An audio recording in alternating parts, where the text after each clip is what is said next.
ಎಲ್ಲರಿಗೂ ನಮಸ್ಕಾರ. ಪರಿಮಳ ಕಿಚನ್ಗೆ ಸ್ವಾಗತ. ನಾನು ನಿಮ್ಮ ಪರಿಮಳ. ಇವತ್ತು ನಾನು ಪಾಲಕ್ ಮಸಾಲೆ ರೊಟ್ಟಿ ತಾಳಿಪಟ್ಟು ಅಂತಲೂ ಅಂತಾರೆ, ಅದನ್ನು ಮಾಡೋದು ತೋರಿಸ್ತಾ ಇದ್ದೀನಿ. ಒಳ್ಳೆ ಬಣ್ಣ ಬರುತ್ತೆ, ಆರೋಗ್ಯಕ್ಕೂ ಕೂಡ ತುಂಬ ಒಳ್ಳೆಯದು. ಮಕ್ಕಳು ಖುಷಿಯಾಗಿ ತಿಂತಾರೆ. ಸೊಪ್ಪೆಲ್ಲ ತಿನ್ನಲ್ಲ ಅಲ್ವಾ, ತಿನ್ನೋಕ್ಕೆಲ್ಲ ಹಠ ಮಾಡ್ತಾರೆ. ಈ ಥರ ಎಲ್ಲ ಮಾಡಿಕೊಡಿ, ಆರೋಗ್ಯಕ್ಕೆ ತುಂಬ ಒಳ್ಳೆಯದಾಗುತ್ತೆ. ಲಂಚ್ ಬಾಕ್ಸಿಗೂ ತೊಗೊಂಡು ಹೋಗ್ಬೋದು, ಬೆಳಗಿನ ಬ್ರೇಕ್ಫಾಸ್ಟಿಗೂ ಮಾಡ್ಕೊಬೋದು. ಹಾಗಾದರೆ ಬನ್ನಿ, ಏನೇನು ಪದಾರ್ಥ ಹಾಕಬೇಕು ಮತ್ತು ಮಾಡುವ ವಿಧಾನ ನೋಡ್ಕೊಳ್ಳೋಣವಾ. ಒಂದು ಪಾತ್ರೆಗೆ ಅರ್ಧ ಲೀಟ್ರಷ್ಟು ನೀರು ಹಾಕ್ಕೊತಾ ಇದ್ದೀನಿ. 2 ಕಟ್ಟು ಪಾಲಕ್ನ ಚೆನ್ನಾಗಿ ತೊಳೆದು ಈ ಥರ ಎಲೆ ಮಾತ್ರ ಕಟ್ ಮಾಡಿ ಇಟ್ಕೊಂಡಿದ್ದೀನಿ. ಅದಿಷ್ಟನ್ನು ಆ ನೀರಿಗೆ ಹಾಕ್ಕೊತಾ ಇದ್ದೀನಿ. 10 ನಿಮಿಷ ಒಂದು ಮುಚ್ಚಳ ಮುಚ್ಚಿ ಕುದಿಯೋಕ್ಕೆ ಬಿಟ್ಬಿಡಬೇಕು. ಚೆನ್ನಾಗಿ ಕುದೀತಾ ಇದೆ ನೋಡಿ.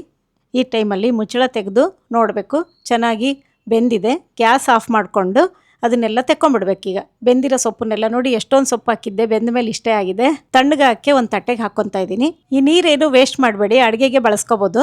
ತಣ್ಣಗಾದ್ಮೇಲೆ ಒಂದು ಮಿಕ್ಸಿ ಜಾರಿಗೆ ಹಾಕ್ಕೊತಾ ಇದ್ದೀನಿ. ನೀರು ಹಾಕ್ಕೊಳ್ದಂಗೆ ಪೇಸ್ಟ್ ಮಾಡ್ಕೊಳ್ಳಿ. ನುಣ್ಣಗೆ ಪೇಸ್ಟ್ ಆಗಬೇಕು ನೋಡಿ. ಎಲೆಯಲ್ಲೇ ನೀರಿನ ಅಂಶ ಇರುತ್ತಲ್ವಾ.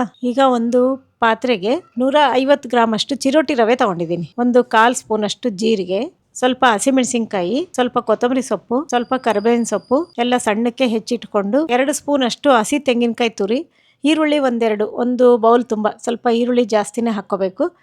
ಹಾಗೆ ಪಾಲಕ್ ಪೇಸ್ಟು ಅಷ್ಟು ಹಾಕ್ಕೊಂಡು ಕೈ ಆಡ್ಕೋಬೇಕು. ರುಚಿಗೆ ತಕ್ಕಷ್ಟು ಉಪ್ಪು ಅಷ್ಟನ್ನು ಬೇರೆಯೋ ಥರ ಚೆನ್ನಾಗಿ 2ರಿಂದ 3 ನಿಮಿಷ ಕೈ ಆಡ್ಕೊಳ್ಳಿ. ನೀರಿನ ಅವಶ್ಯಕತೆ ಏನಿರಲ್ಲ, ಈರುಳ್ಳಿಯಲ್ಲೂ ನೀರಿರುತ್ತೆ. ಪಾಲಕ್ ಪೇಸ್ಟು ಹಾಕಿರೋದ್ರಿಂದ ಅಕಸ್ಮಾತು ನೀರು ಕಮ್ಮಿ ಆದರೆ ನೀವು ಮೇಲೆ ನೀರು ಹಾಕ್ಕೋಬೋದು. ಬೇಯಿಸಿರೋ ನೀರು ಇರುತ್ತಲ್ವ, ಅದನ್ನು ಹಾಕ್ಕೋಬೋದು. ನಾನೇನೀಗ ನೀರು ಹಾಕ್ಕೊಂಡಿಲ್ಲ, ಸ್ವಲ್ಪ ಪ್ರಮಾಣದಲ್ಲಿ ಮಾಡ್ತಾ ಇರೋದ್ರಿಂದ ನನಗೆ ಹದ ಸರಿ ಇದೆ.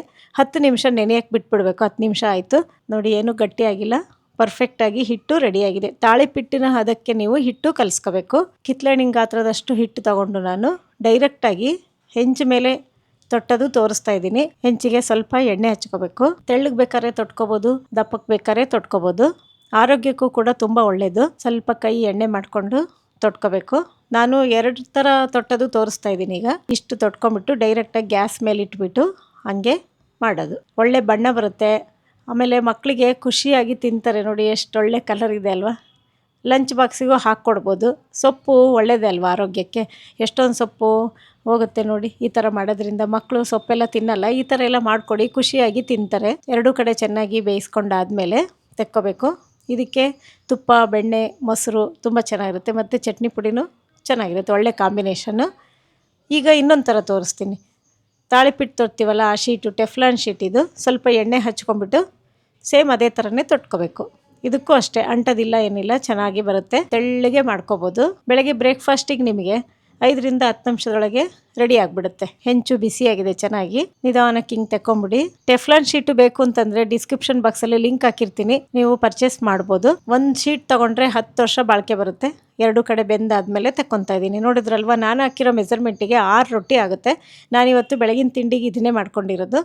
ಸೂಪರ್ ಆಗಿರೋ ಪಾಲಕ್ ಮಸಾಲೆ ರೊಟ್ಟಿ ಮಾಡುವುದು ನೋಡ್ಕೊಂಡ್ರಲ್ವ. ನಿಮ್ಗೆ ಇಷ್ಟ ಆಗಿದ್ದರೆ ಲೈಕ್ ಕೊಡಿ, ಶೇರ್ ಮಾಡಿ. ಸ್ಮೂತಾಗಿ ಚೆನ್ನಾಗಿರುತ್ತೆ. ಬೆಳಗ್ಗೆ ಮಾಡಿದ್ದು ಸಾಯಂಕಾಲ ಆದರೂ ಇದೇ ಹದದಲ್ಲೇ ಇರುತ್ತೆ. ಹಾಗೂ ಸಬ್ಸ್ಕ್ರೈಬ್ ಆಗುವುದು ಮರಿಬೇಡಿ.